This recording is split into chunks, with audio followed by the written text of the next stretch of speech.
Hello, welcome or welcome back. My name is Ari, and as you can see, I've got my headphones on, which means it's time to look at a reading haul from 2 years ago and see if I've read the books on it or not. So I skipped this last month because I started a new job, didn't have time to read it all. So this month I'm going to do it a little bit differently.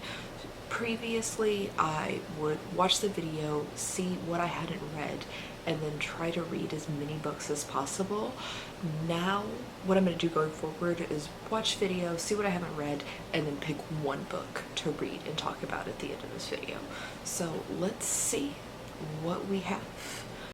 Hello, welcome back, and it's monthly haul time. So, as you can see, my hair is a very funky color. I mean, it's also now a very funky color. We're going for bad hair right now. But let's get into it. Let's start out this month with book box books. And the first book box I got was my Unplugged book box, in which I got The Swap by Robin Harding. First book up is The Swap. I have read The Swap. Actually, I think I DNF'd that. That might have been a try a chapter type thing, but the whole concept of that book was horrific to me, and I got rid of it. For my Coffee and the Classic book this month, I got a gorgeous edition of Moby Dick. Next book up, as you see, is Moby Dick. I did not read that, but I don't read classics when I get them in book boxes, so yeah, moving on. It's Thomas Hardy's Tess of the Ubervilles, and the cover's pretty. Alright, next up is Tess of the Ubervilles. I have read that. I gave it 1 star. It was gross. This month they sent me a vintage mini book of Liberty by Virginia Woolf. So next book was The Vintage Liberty by Virginia Woolf. I don't know where that is. I assume I got rid of it at some point.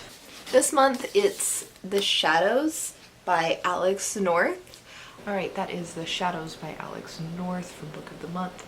I think I read it the month I got it, so I read that a while ago. It was okay. But not super memorable. The first one is Babel 17 by Samuel Delany, and then Empire Star by Samuel Delany. It's one of those where the book turns upside down halfway through, so if you read it this way you get one book, if you read it this way you get another book. Alright, so Babel 17 / Empire Star by Samuel Delany. I have not read that book. It is on my bookshelf, so that is a contender for things for me to read this month. Next up, I purchased The Invisible Man by Ralph Ellison. Next up, Invisible Man by Ralph Ellison. I also have not read that, so it is also a contender, but that one's real thick, so probably not that one. And then the last book I purchased from that order that I've already read was The Hate U Give by Angie Thomas. The Hate U Give was the next book, which I just said I already read, so yes, I already read The Hate U Give. I read that a long time ago, 2 years to be exact. And the final book I purchased was the book for my book club book this month, or last month, which was The Bells by Danielle Clayton. Alright, and the last book on there, it seems, is The Bells by Danielle Clayton. I did read that.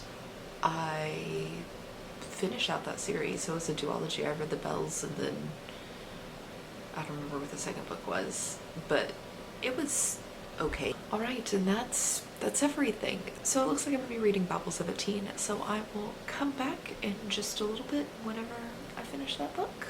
Alright.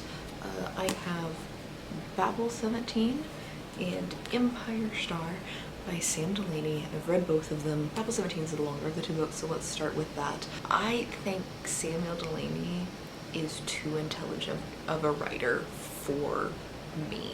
These are sci-fi, and it's very interesting because this was written in like the 60s, written and published in the 60s, and for the most part, this could be a modern sci-fi. There's a few things that date it, but I think if you didn't tell somebody this was written in the 60s, they would just assume that it was written in like modern, right? So this is about a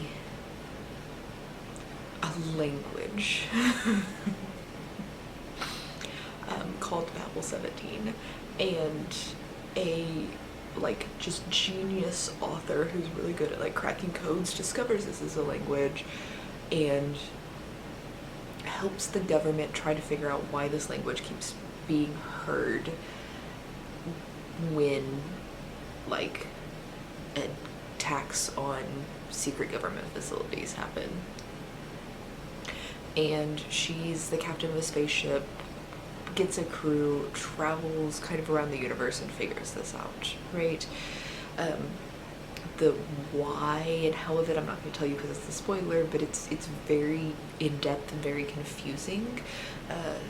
But one thing that I really enjoyed about this is like its take on sexuality, where a lot of books that we read now are very queer, but this one actually was too, and it spoke in a positive way of queer people and polyamory,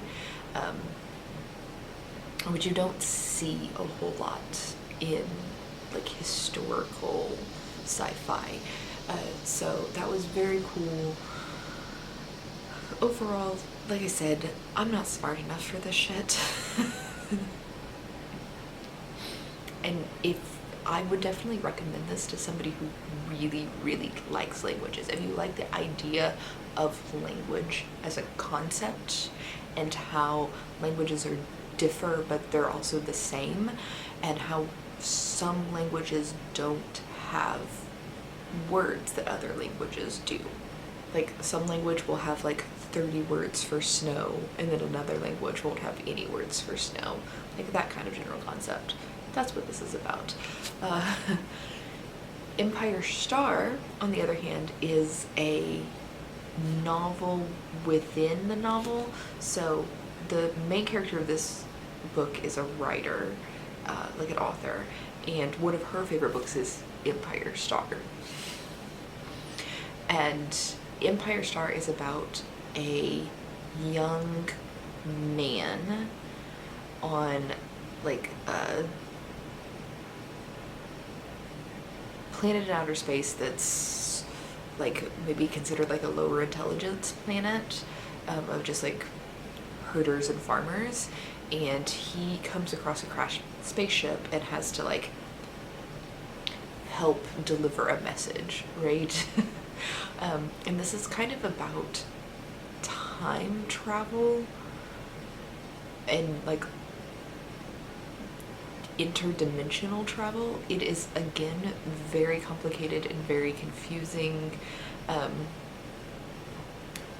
it was kind of fun because this one's more of like just a space adventure type thing. It's about like different levels of consciousness. So basically in this universe there's 3 levels of consciousness, and it's simplex, complex, and multiplex. And you will have simplex creatures who only very basically understand the worlds around them, complex creatures who can like understand that they might not be the most intelligent beings around, and that there are others other than themselves. And then you have multiplex creatures who can like travel through time with their mind.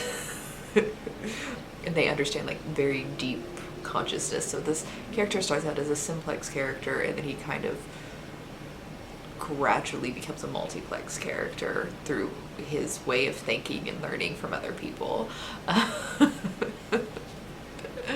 But yeah, it's complicated but kind of fun. I don't know. But yeah, that was that book. I think I ended up giving it 3 stars, mostly for the fact that I didn't understand what the shit was going on most of the time, because I'm not smart enough. And if you want to read sci-fi that makes you feel stupid, I highly recommend Samuel Delaney's works. Anyway, thank you for being here. If you made it this far in the video, leave me a star emoji for Empire Star, or let me know what old book of yours that you've hauled 2 years ago or more that you read this month or really should have read this month. I will see you in the next one. Bye.